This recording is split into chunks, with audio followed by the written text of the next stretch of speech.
This is Business Decoded podcast with Ronnie Spellman.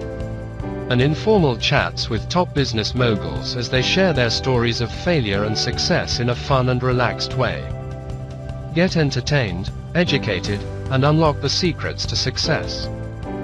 Welcome to Business Decoded with Ronnie Spellman. I am here with a new friend, the former CEO and president of Bluebell Creameries, Ricky Dickson. Welcome, Ricky. Well, thank you. It's great to be here. So just looking at you makes me think of ice cream. I get excited just looking at you, which I'm not sure my audience wants to hear. But no, that is it homemade vanilla or Rocky Road? I know. I think there's so many brands. In fact, my daughter, I just thought of this. My daughter was in Vermont recently visiting with her college roommate, and they took a tour of another ice cream company, not yours, in Vermont. Yeah. And so she left pretty excited. She said it was a short tour. I think they gave her maybe a little spoonful of ice cream, and that was it. So we might have to bring her back so she can visit the Bluebell. We need to get her where they really make ice cream. No, I'm kidding. They're a good company as well. I won't say anything. I know. Good, better, and different. Well, and before we began talking, so I've been in Texas a few years, and there's some storied brands in Texas.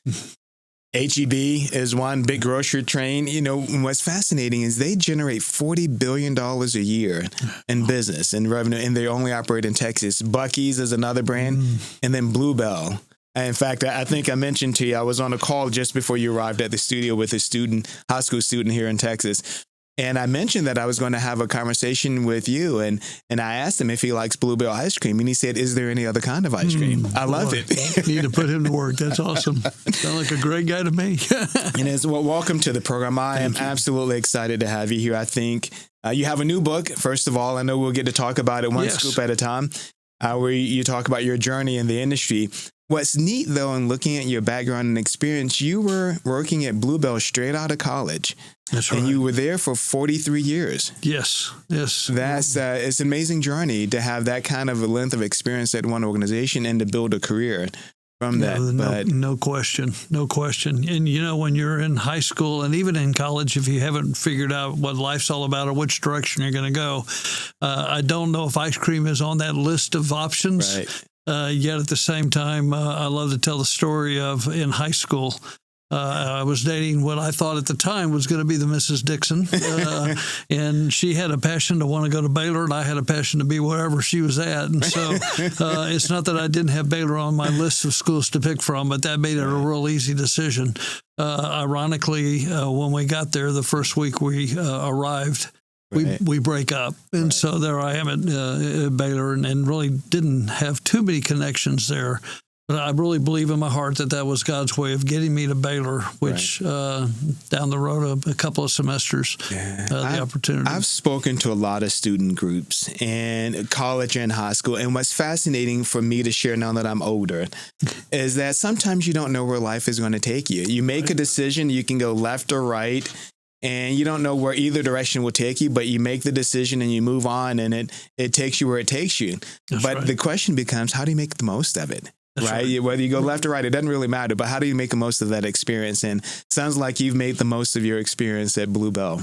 Well, it was one of those opportunities that I had to follow a company for a full semester. Or I had to write this paper in a consumer relation class. Right. And call my dad at the time and said, "I've got this project. I've got to follow a company for a whole semester. Well, what do you think?" And he said, "Well, let me start an article over. I just started when you made the phone call." Wow. And he starts reading about this whole ice cream company down in Brenham, Texas. And so I'm thinking, what a better company. I mean, you couldn't have picked a better company. We're talking ice cream. And so what I saw, though, when I went down to do the paper, and as great as the ice cream was and still is, it was really the people and the culture that caught my attention. So when it came time to put an application in or start putting applications in, I went back and said I'd like to start here. And so, Ricky, you have to tell me more about that.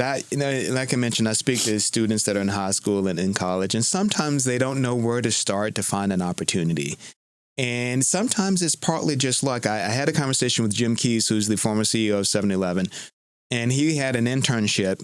And at that internship, they brought all the interns in, and then they brought in the president of their company at the time, big company. And Jim decided to kind of challenge the CEO, but the CEO asked, what did you like and didn't like? And all the other interns were giving glowing comments. And Jim said, well, I think we can improve in these areas and this area. Wow. And anyone else, I think, would have cringed at the idea of making that kind of statement. But it led to them offering a job. I think he was one of the first that offered a job really early, even before he finished school. And sometimes you just don't know. But it sounded like your dad was reading a paper and saw this company and decided to mention it to you. You checked it out and thought, well, why not? Right. You know, and it's, again, not one of those boxes that you get to look at in a career day on what do you want to be when you grow up type thing. But there was just something about it. And even when I was offered a position, I still didn't really know, okay, what does that even mean? But you kind of walk by faith. And in that case, Absolutely. I felt like that was where God was leading me, and actually started here in Dallas in 1981, January 1st. Oh, wow. I had 2 weeks off between the last final, walk across the stage, get the diploma, and now January 1st, I actually graduate in December. And, never really look back. Someone asked me the other day, did you ever think about changing careers or moving? And honestly, I cannot remember a time that I thought, maybe there's something else out there that I should be doing. That is interesting. Now, I'm not saying that every day was magical. Sure, you're going to have your not so good days, but those were really few and far between. Sure. I felt that was the spot that I was supposed to be. And I'd love to come back to that in a moment. I remember, you and I had a chance to talk a few weeks ago, and I remember you telling this story about, I think you were in Oklahoma at the time, and your executive team called you into a meeting. And so you went down to meet with them and you thought they were going to give you a promotion. Right. But let's talk about that a little later. When you joined Blue Bell, what was it like at the time? How many employees? Where did they operate? Because you mentioned it was a small company. Yeah, I need to look up that stat because I think it would be amazing to see how we've come from that particular time. We started in 1907 as a little butter company.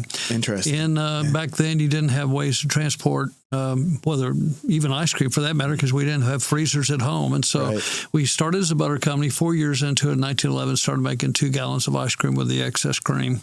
1919, a gentleman by the name of E.F. Cruzy took the company over.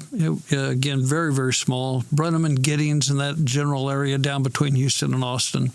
So if you fast forward to 1960, we enter the Houston market with now ice cream. We've stopped making butter. From 60 to 80, we went into we grew in Houston, but we also went into Austin. But in 1978, we came here to Dallas. And so if you look at the footprint, from 1907 to 1978, now we're strictly still in only Texas and Central. I mean, we're not in San Antonio yet, where I grew up. It was mainly Austin, Houston, and Dallas. So when I came on board, things were really happening. It was one of these moments that we were just growing exponentially, where the product was catching hold. It was a product that if you couldn't get, you wanted. Yes. And so word spread. And so a lot of bootlegging was going on from people outside of the state. They would come down with freezers. We had, I know when I was actually with the company in 81, I remember there was a customer that had a freezer a freezer on the back of his pickup truck. And he would come down to, I think it was either Weatherford or Bridgeport. And if it was on sale, he'd buy everything in the case, take it out, put it in the freezer that was kind of tied down to in the back of his truck, and take it back up north and where he could sell it, at a profit. So, but yeah, it was an amazing time and really made it, I don't want to say easy, but to be a part of that, to see not just the product sell, but see the reaction of the face of a consumer when they would bite into homemade vanilla for the first time, or cookies and cream came out. We were the first to package cookies and cream. So to see memories being created is what I like to say. You know what's fascinating to me now, as I oftentimes try to translate what happened maybe 30 years ago from a business perspective and how things work today. You went viral when viral didn't exist. I know today people think you can't market without being on social media, but somehow or another brands like yours really started to grow and expand rapidly because of word of mouth and the quality of your product.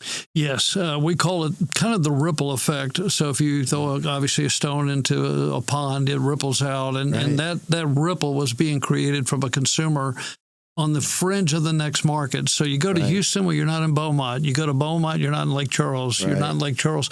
And there was the big supermarkets that were like, okay, if you can come here, then you need to be able to come here. And we said, well, we won't grow out from what we can actually handle. Right. So the theory behind it was we will go into a new market and we'll make sure we are taking care of that market before we go to the next market. Right. It's going to sound crazy, but my philosophy has been, and I really think the company is, let's not try to just being number one doesn't mean you're going to be successful for the long haul. Absolutely. So let's stay within what we can kind of pace ourselves with production and sales, and grow in a way that 50 years from now it would be tremendous to say, we're still not in all the United States, but we're slowly getting there. To stay true to the quality and the product expectation that's there. And so, it's fun to say we're, right now I think we're number 3 in the nation, even though we're only in 23 states. Okay. Now that I've been retired for a year, I don't get to see those stats like I used to. But, the other 2 major brands that you could probably guess, we feel very, very humbled by the fact that we have that kind of strength, even though we're only in, like I said, the 23 states that we're in. And I used to work in supply chain management for a big company, a Fortune 500 company. What people should understand, so we have business people that listen to the program, entrepreneurs. And so my whole goal in having the program is to help them learn from people like you, people who've been through this experience, and can really help them figure out how to build and grow a business. Back when I was first entering business, learning from the GEs of the world and Jack Welch. I remember when his first book came out and reading it book from beginning to end and learning how to really manage a business of that size, and they were just doing so well. But now is your time to be that Jack Welch and sharing what you've done. But on your growth perspective, you said 23 states. Right.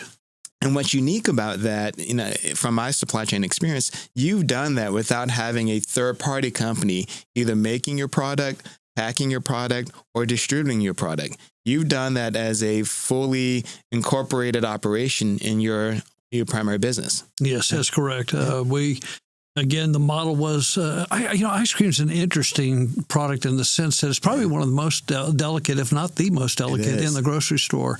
It's made at about minus 18 to minus 20 when it's frozen. Comes in the carton about 21 degrees above, and then it's actually taken down to that temperature. It's 0 degrees even. It's melting. It's in a slow process, but it's actually changing in the way it's made. And so it has to be handled correct to keep the flavor throughout the whole process. Right. So we made the decision we're going to handle it from the time we put it in the carton all the way to our own trucks, to our own distribution points, to our own route trucks. It's an expensive model, but we like to say we'd like to take it home with you if we could, to make sure you put it in the freezer first thing, one of the first items out of the bag. But at least we get to the supermarket ourselves. Right.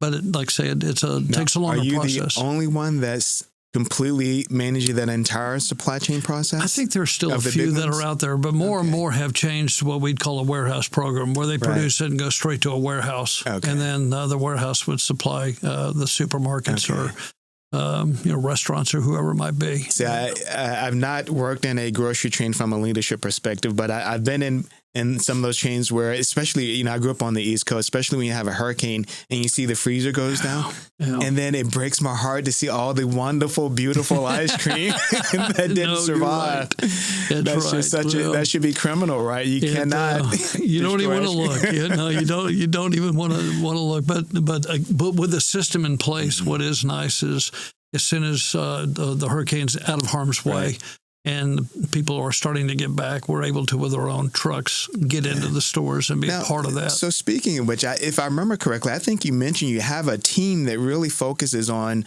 those emergency situations so that you can build a program around it, so that you aren't having a lot of spoilage and loss. Right.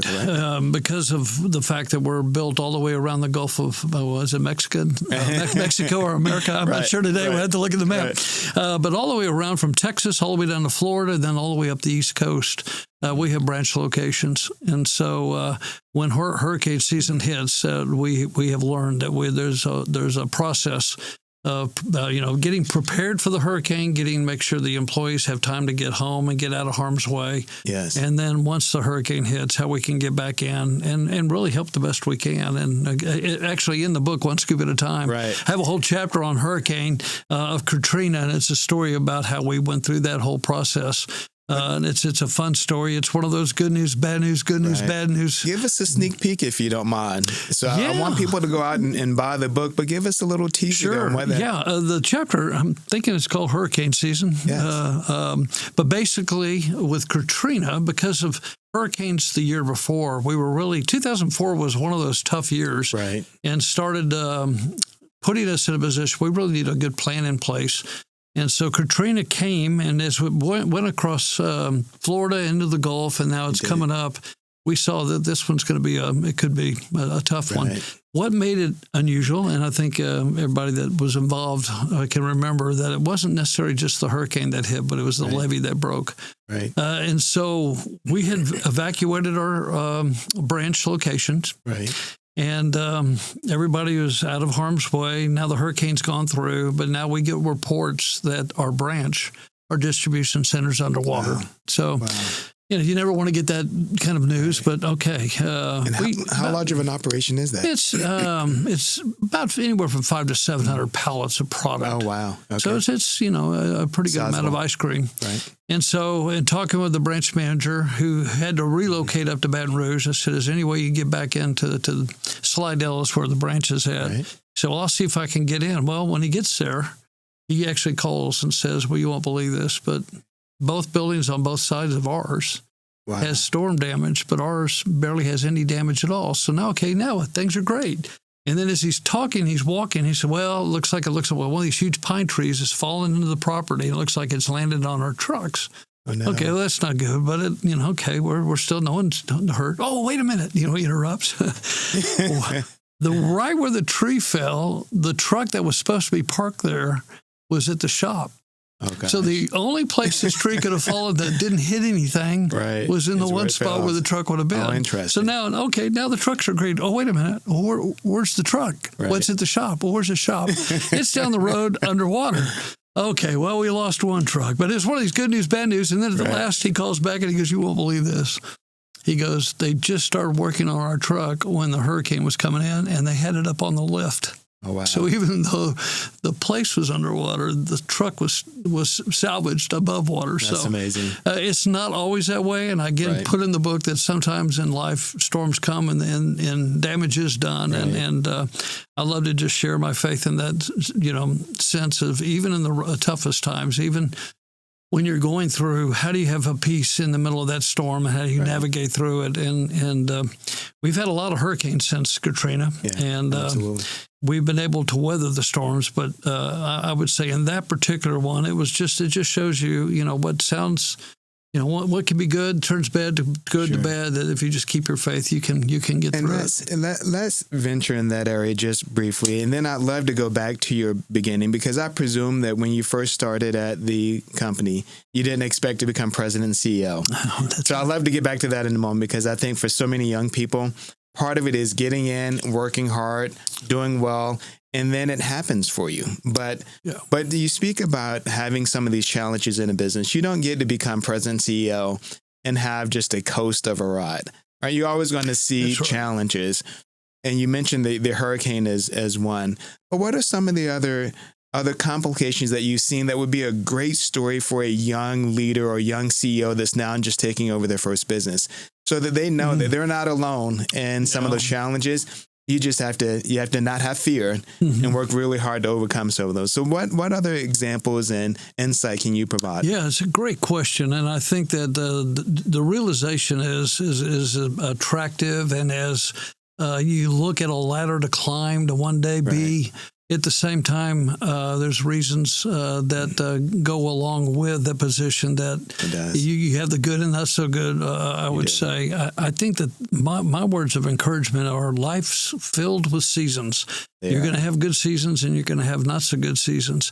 But it's preparation in the good seasons that help you navigate through the not so good seasons. And so know that they're coming. and know that when you see the storm starting to develop, how do you put in a game plan that we're going to have to, how do you weather it? Similar to the hurricanes. What point do you pull your employees out? What point do you turn your electricity off? Because in every hurricane, electricity you're going to lose. So how do you do it in a way that you can bring back up? But I would say I love to tell people that I truly believe we all are here for a purpose. That's my belief. I think God has placed us here. I say go with a passion. Right. As hard as you can go, but be patient. And the patience is probably the word I would give the strongest to anybody that's new. Yeah. That, Tiger Woods didn't get Tiger Woods overnight. Absolutely. And if you look at all the great athletes, I can't think of any that just were born that they didn't have to do anything and they just stepped right into it. Now look at Michael Jordan, how many times he missed the final shot. Right. And yet it's because he kept trying that he became the Michael Jordan that he is. And so, and it's not being afraid to take that shot. Even though you've missed plenty beforehand, you still can't be afraid to take that shot when it counts. That's exactly right. Yeah. And hopefully you hit the big one. Right. Sooner or later you find yourself with the other guys on the bench. Right. No, I'm kidding. And I think that though, again, that, seeking that path that puts you in a position that you do have that passion. And I tell employees that come on, look, after a year or two, if this isn't for you, then find out what is for you. Right. You're going to spend probably as much, if not more time where you work than you do at home or other parts of life. So go with that passion and just don't get outside of yourself. Don't put all your attention in the positions above you and lose track of what is happening around you. And I do talk about that as well. I think we alluded to it a minute ago in my own career. Right. So let's discuss that in a second. But you're right. I look back at my career now that I'm older, and I was pretty early in my career when the housing crisis came. Mm-hmm. So not only did the housing financial crisis come, but I was in the housing industry when it came. Mm. And seeing us transition through that period of time was really tough. I saw a lot of people laid off. We stopped production in homes, and it's complicated. But the question as a leader is, how do you fight through it? When COVID came, same thing. I just moved to a new company to run their operations. And I worked in my office every single day. Now, we were distanced and we followed the different protocols. But I needed our employees and our customers to know that we were still in business. Mm-hmm. We were going to be here to provide a quality service. But those are items that you just can't prepare for, other than just making sure that you understand what you're going to do and not implementing a business continuity plan. So we were ready. We just didn't know what we were going to be ready for at the time we became ready, right? And then when the event happens, you just kind of start that process of figuring out what's next. Yeah, because life will come most of the time in ways at you that you don't expect. Correct. You see a big picture, but it's the little things that get to that big picture. Right. And I think you're spot on. I think that you identify and then you do the best you can in navigating through it. Right. Whether it be the issues that we had with Bluebell back in 2015, whether it be the hurricane scenario that I just, or it could be just day in and day out. It's identify it, be transparent. That's key. And, we truly believe let's stay on our knees, let's pray for direction, and then do what you believe God's, in our case, this is where we're being led. Right. I tell you, my hurricane, and I've been through a few hurricanes living on the East Coast, and I remember just some years ago, I was at my computer all night long, right? I had a plan in place. All of our employees, it was a software company. All of our employees had taken home their computers, so we had everyone prepared. I didn't know if they were going to come in or not, but I'm watching the weather, and I've got my system up where I could communicate to all of our employees. And it wasn't in the old days. You had to watch the news and wait for that crawler to come across the TV, and they go through it by alphabet. But in this scenario, I could send out a message to all of our employees quickly. But I had to figure out that right time to make the decision. The conditions deteriorating so much because of the hurricane that we need to make that call right now. Or do I have a little time to work with? And then you have to factor in, at a certain point, employees are driving that hour to work or however much time they have. So I've got to make sure I get ahead of that. But it becomes kind of complex. But I just remember sitting there all night long thinking, all right, I need to make sure that I do right by the employees so that they have a chance to respond and prepare and determine whether or not they're going to take the kids or not to school or wherever they might need to take the kids or evacuate. But those are complex decisions when you're responsible for an entire operation and a lot of employees, and through those employees, their families. It's a big decision, isn't it? Absolutely. Absolutely. Yep. the consumer, the employees, and then I love the fact that you include the family, because you're not just making the decision based off the one person, but there's many that are connected to it. So, yeah. So you started at the company and you decided to stay, and you promoted I say rapidly, but you promoted well. But you started out in sales. What was your degree at Baylor? It was a marketing business journalism major. Okay. Had some backing of economics, but I enjoyed that. I didn't really understand it. If you looked at my transcript, you would see that I was not a 4.0 economist, but I loved it. I was fascinated. But I really, sales and then business journalism were the two areas. But when I got to Blue Belt, it was predominantly sales. Okay. You give me a half gallon of homemade vanilla and a spoon, I can become a pretty good salesperson.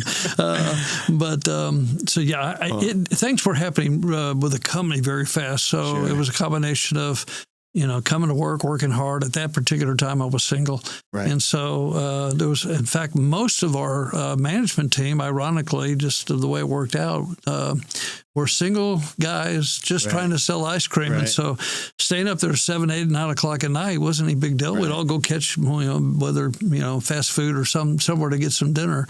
And then we started over the next morning. I love it. And that is, I had someone say this to me in college, which is a cliche, but it's absolutely true. And what this VP said to me is that when you love what you do, you don't have a job. Yeah, you have a way of life. So you do it. And so when I speak to college students, it's hard for me to describe to them my work schedule, because they'll ask, what does your day look like? Mm-hmm. That's such a difficult question, because like you just described, you might work until 9, you get something to eat, and then you go back at it very early in the morning. Yeah. But it's out of love for what you do, not out of obligation. Yeah. Absolutely. I get that question a lot, and I just usually say which day you want to know about, because there's no two that very, very seldom are there two that look a lot alike. Right. And you mentioned being in sales for ice cream. The idea of Costco and their samples, it works.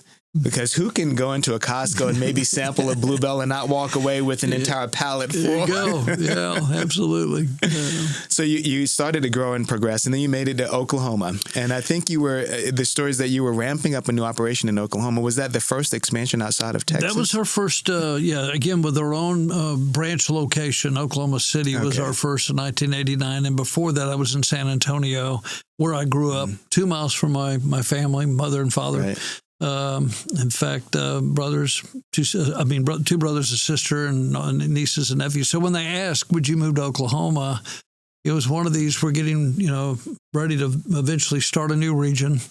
We'd like for you to go to Oklahoma and be on that cutting edge. So it was a dilemma. Do you stay? Right. Where you're comfortable? 10th largest city at the time in the United States. Right. And I could have. Someone asked me on the podcast, was that a wrong decision by going to Oklahoma? Or were either one wrong? And I said, well, I think sometimes we give God, he opens the door, and it depends. In this case, I believe God was leading me to Oklahoma. And so got to Oklahoma City and got things started. And yet, at the same time, the talk of a new region, this talk of a promotion just went really quiet.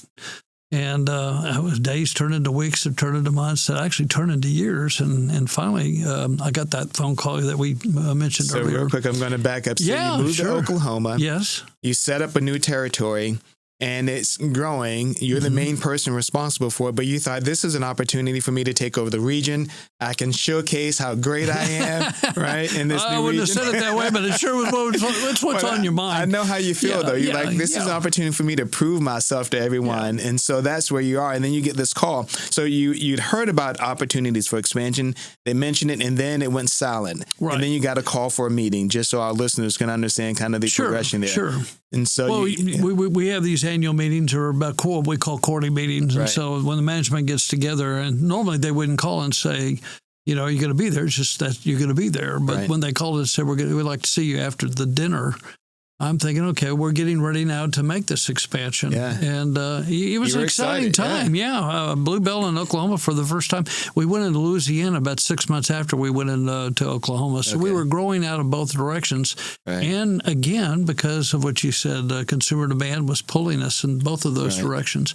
I go to the meeting, I have dinner, don't eat much. I mean, I'm excited. This is a great opportunity. And as soon as I walk in, you could tell the mood of the room, and what I felt like was supposed to be, hey, we got this a great opportunity, was just the opposite. It was a very, it was a very genuine but very direct meeting, and so But you noticed the mood was solemn, not kind of the celebratory that you thought you'd walk into. Right? Exactly. I mean, especially moving. We at the time had 3 regions that covered all of Texas, so potentially this was going to be the 4th region. Wow. And the first out of the state, and but yet. For about 45 minutes, we went through about a page and a half of handwritten, single-spaced, yellow pad notes on things that either I was doing that I shouldn't, and not necessarily that. More of these are the things we saw in you that we're not seeing. Right.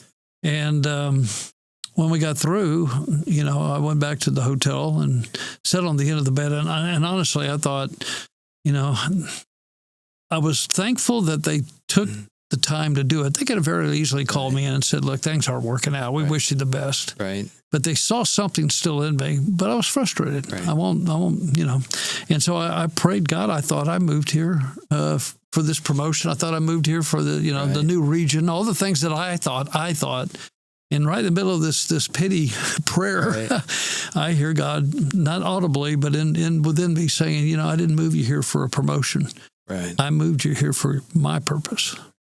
And that was probably the single most life-changing moment in not just my 43-year career, but in my life, to say the God of the universe has created, everything that I look and see, loves me enough to have a purpose, and he has me here for that. And so instead of packing up my suitcase and saying, I'm out of here, these guys let me, it was just the opposite. I'm going to embrace this. And I kind of at that point said, God, wherever you want to put me, now I really get this is your purpose, not mine, even though it's ice cream.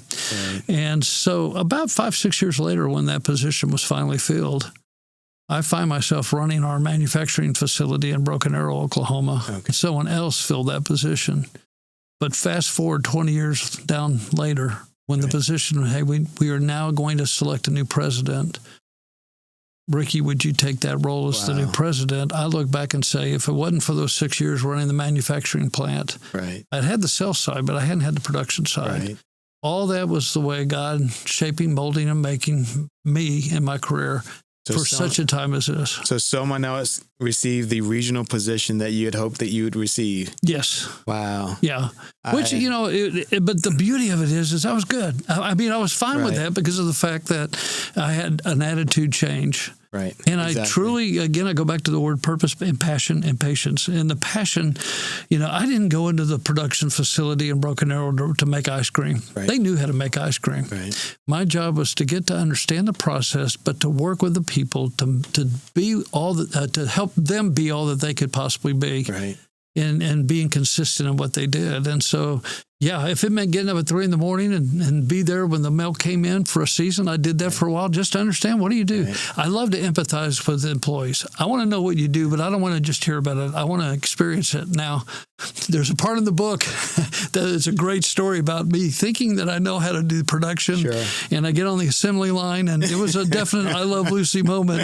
And so there's certain times that you should put a boundary around what that means to empathize. Right. But at the same time, I really feel like if you can understand what the employee is going through in that process, then as a leader, not a boss, but a leader, you can help assist in that process because you want them to be all that they can be, no matter what the position is. So on our next podcast, I want you to definitely talk about the I Love Lucy moment. But you mentioned something that I think every business leader should understand as they build their careers, especially at companies where they're going to be there for a long time. I had a friend in Virginia who operated the shipbuilding there. And he said someone, like you mentioned, saw an opportunity in him. He was an engineer by training. And they had him go from each department to lead it. So he went from the engineering department as the head to the marketing department to the design department. He went through all the departments, even HR. But they wanted him to know the business. Mm-hmm. And it sounds like that was the opportunity you had to get out of sales to learn the other part of the business, which helped prepare you to become president. Yeah, absolutely. Right? No question about it. Well, Ricky, tell us the title of your book. for our guest. Okay, yes, One Scoop at a Time. It's available on Amazon. You can go to onescoopatatime.com and actually see and learn more about the book. But the underlined current of the top of it is Stories and Lessons, Turning Fear into Faith, One Scoop at a Time. I love it. And so when you come back, let's start with the I Love Lucy. But Ricky, Okay. I'm so excited and proud that you would take the time to come on our program. Absolutely. Great to be here. Thank you for joining us on Business Decoded with Ronnie Spellman. Thank you for listening to Business Decoded podcast with Ronnie Spellman. Please be sure to subscribe and share and stay tuned for more incredible Business Decoded episodes.